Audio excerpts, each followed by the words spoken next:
Alexis, aka the Sloth Reader, and I'm here today to do my January favorites video.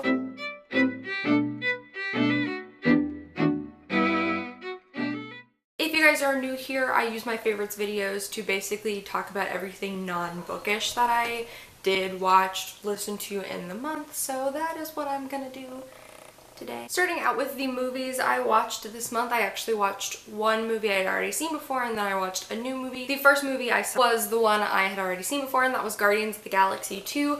And I wanted to mention it because I wanted to say that I still don't like it as much as the first one. I still think the first one just totally is just perfect. But I will say I actually enjoyed the second one a lot more watching it this time than I did the first time. I laughed, I feel like, a little bit more. I feel like I enjoyed the jokes a little bit more. I want to mention too that I cried watching it the second time. I don't think I cried when I saw it the first time, and that could just be because I was in the movie theater and I didn't want to cry in the movie theater. But watching it this time, I definitely cried. Like, I was in my apartment watching it alone, crying. So I definitely think Guardians of the Galaxy Volume 2 is one that's worth a rewatch because I think you get more out of it the second time. So that's why I wanted to mention that one. The other movie I watched this month was Maze Runner: The Death Cure, which is the third and final movie as of now in the Maze Runner movie adaptation franchise. I'd have to see it again, but I think this might be my favorite movie in the franchise, which is funny because The Death Cure is my least favorite book in the series. But I actually thought that the movie was a faithful adaptation. I felt like The Scorch Trials, which is the second movie, was really different for me than the book was, because The Scorch Trials is my favorite book in the series. And I felt like the movie was really different. But I felt like The Death Cure was actually pretty faithful to the book. I felt like all of the really major plot points were hit upon, and I feel like the stuff they did change made sense. I felt like the movie really condensed down the parts of the book that I felt got really convoluted. I felt like that was one of my complaints about the book, is that I felt like the third book was really going in a lot of different directions for being the last book in a trilogy. And I felt like the movie did a really good job honing in on those things that weren't quite perfect in the book. So I actually really liked the Death Cure movie. I did cry in the theater for that one. If you've read the book, you'll know why. If not, have fun going into that movie. But I think it might actually be my favorite movie in the franchise, to be honest. Now I'm going to move on to the plethora of TV I watched in January. I watched a lot of TV in January. The first thing I'm going to mention actually is an anime on Netflix, and it is called Devilman Crybaby, which, if you've spent any time in anime Twitter or anime Tumblr in the past month, you've heard about this. So I initially had no interest in this. I initially decided it wasn't going to be something I would like because I really don't like the art style. Like, I'll be completely upfront about that. The art style just doesn't do it for me. So I initially had said I'm not interested. But I decided to watch it for two reasons. The first is that people wouldn't shut up about it. I mean, I couldn't get on Twitter or Tumblr without seeing just constant posts about this. People doing fan art, people doing theories and everything. And I was like, okay, well, I don't want to miss out, so I'm gonna watch it. And the second reason is because a lot of people compared this to Berserk. And Berserk is one of those things that I like for what it is. I don't think it's perfect, but I find myself still compelled enough to enjoy it, if that makes sense. So I decided to watch Devilman Crybaby, and I did not like it at all. It will probably be one of the things I like the least that I will watch this year in 2018. I am calling that now. I did not enjoy this.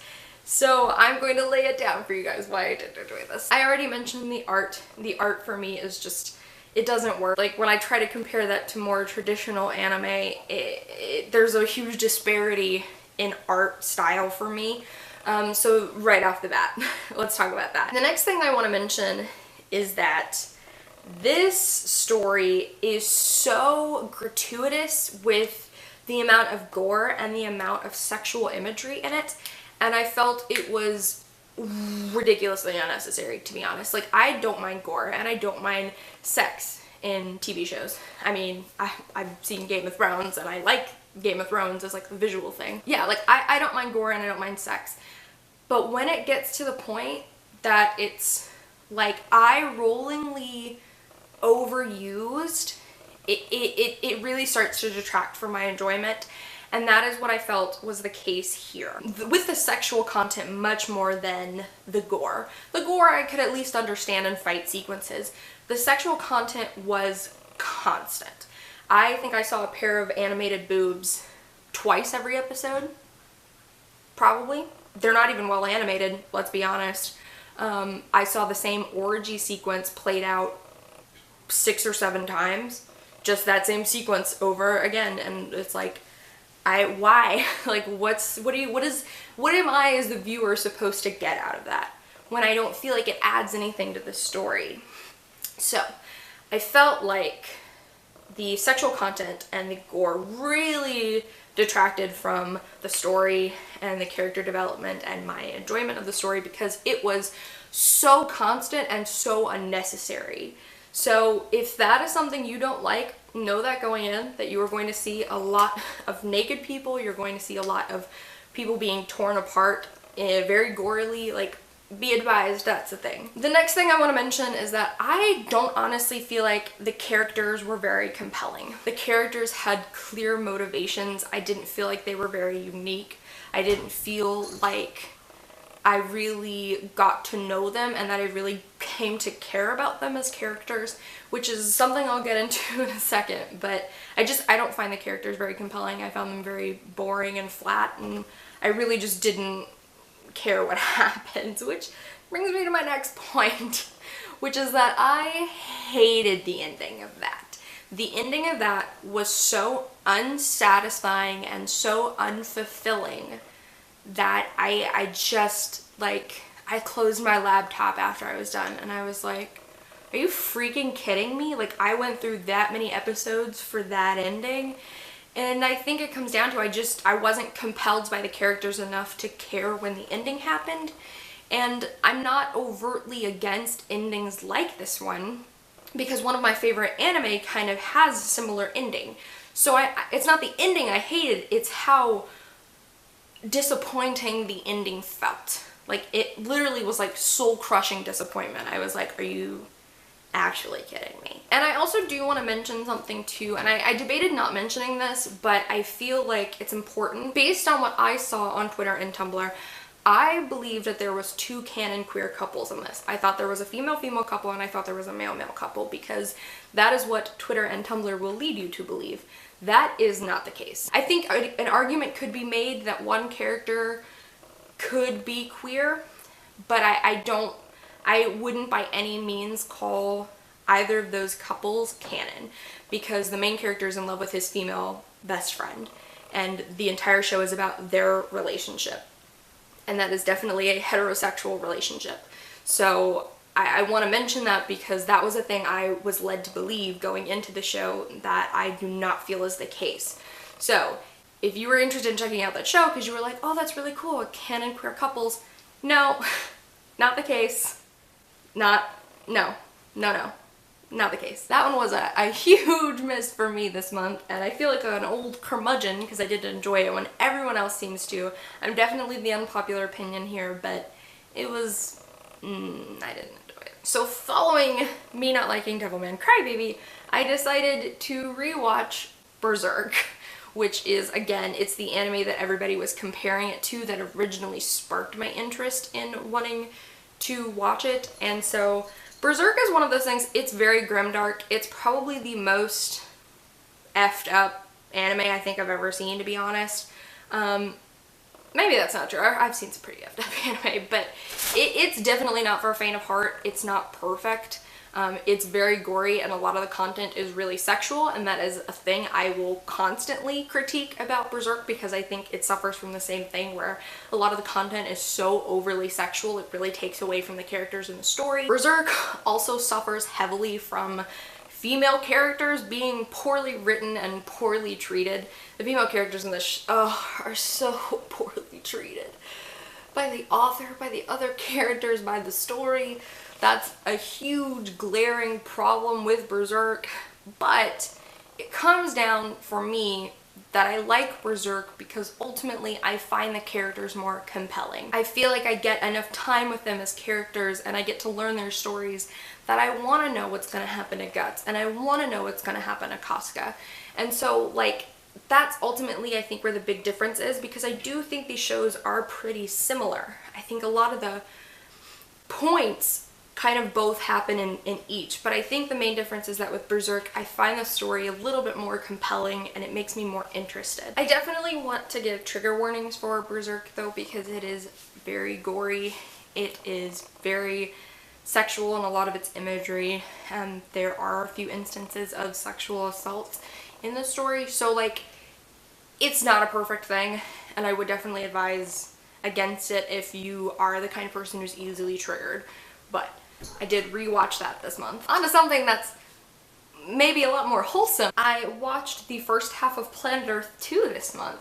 If you guys don't know, Planet Earth is one of my favorite TV shows. It's probably my favorite documentary series. I have seen it multiple times and like I still enjoy it. If you guys don't know, I love nature documentaries. I watch an exorbitant amount of nature documentaries and Planet Earth is just so beautifully done. So when I found out Planet Earth 2 is a thing, I was super excited. Planet Earth, this one too takes place like 10 years after the first one, and it still took them like 8 years or something to film. But it's so great.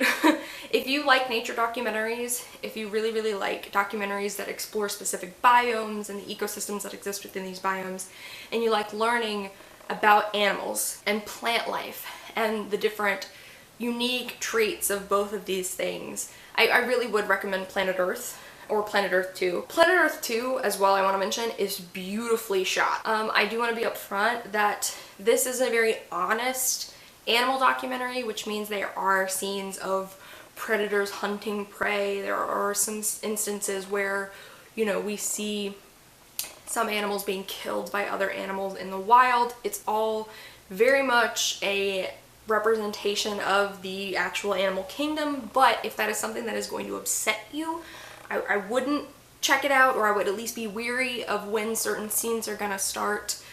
But if you like nature documentaries, if you really love animals and you're not upset by the, you know, realistic nature of the animal kingdom, I'd highly recommend it. Like I said, I'm only halfway through Planet Earth 2, but it's been immensely enjoyable so far. I've really enjoyed a lot of the animals they've chosen to highlight, a lot of the biomes they've chosen to highlight. Immensely enjoyed watching Planet Earth 2, like, because again, like, I love Planet Earth and I love nature documentaries, and this is like right up my alley. Now back into much more dark stuff, because I'm going to talk about how this month I started watching Lore on Amazon Prime. And Lore is a lot like what it sounds like. It's basically an exploration of folklore and monster stories and what truth those are based in, and the stories that eventually kind of lead to these folklore. It's on Amazon Prime exclusively. Lore is told through a mix of dramatic reenactments and also like animation style to tell the different stories, and again, like, it's dark. It definitely talks about like the werewolf myth and, you know, the history of the werewolf lore and what truth is in that lore, you know, that has a basis for it. The first episode talks about old medical practices in response to death and how that leads to a specific folklore story. I don't want to spoil it. If you are the kind of person who likes dark and macabre things, you will really like Lore. If you're the kind of person who enjoys folklore and you enjoy learning about myths and legends and, you know, the truth behind those things, you will really like Lore. But if you are the kind of person who doesn't like seeing dramatic reenactments with blood and you don't like seeing old photographs and old, you know, medical drawings and stuff like that, I wouldn't recommend it because it's heavy on that stuff. It's definitely meant to be a creepy, macabre show. It's based off of a podcast, I believe, by the same name. But if you are the kind of person who likes that thing, you will love lore. It's really interesting, it's really creepy, and it's everything it decides it's gonna deliver on. I haven't finished the first season of this. I'm only about halfway through this too, because like clearly I have a hard time committing to anything. But it's good. It's really good if you like that kind of thing. The last TV show I'm going to mention is actually a YouTube series, which I am like the last person to watch, and that is BuzzFeed Unsolved. This month, at the very end of the month, I went on this crazy spree where I decided to watch BuzzFeed Unsolved because their third true crime season started, and they started with Jack the Ripper. So they started with Jack the Ripper, and I was like, okay, I'll watch it. And then I got sucked into this like pit where I watched like every episode of BuzzFeed Unsolved, both the supernatural and the true crime versions that I was interested in. And like here I am now, I'm like a different person. I've walked out of this. It's definitely true crime and supernatural elements to a comedic tone to it. The two guys kind of have a lot of banter back and forth. One of them is very skeptical, the other one is like the believer. And it's like the two of them trying to figure out, you know, are ghosts real or who was the killer, that kind of thing. It's really, really fun. It's definitely, I mean, creepy in that, like, they talk about ghosts and they do ghost investigations for the supernatural side. And with the true crime side, you know, they talk about murder. And, you know, sometimes it's different varieties of different murders and it's unsolved crimes and stuff. So if that's not the kind of thing you're into, wouldn't recommend. If that is the kind of thing you're into, would highly recommend. I went on like a bender of BuzzFeed Unsolved this month and it was really, really enjoyable. I would love to know what was the best thing you guys watched this month, or if you have any feelings about any of the things I mentioned, please leave them down below. If you like what I do, I upload videos on Monday, Wednesdays, and Fridays, usually, and I will see you guys soon with another video. Bye!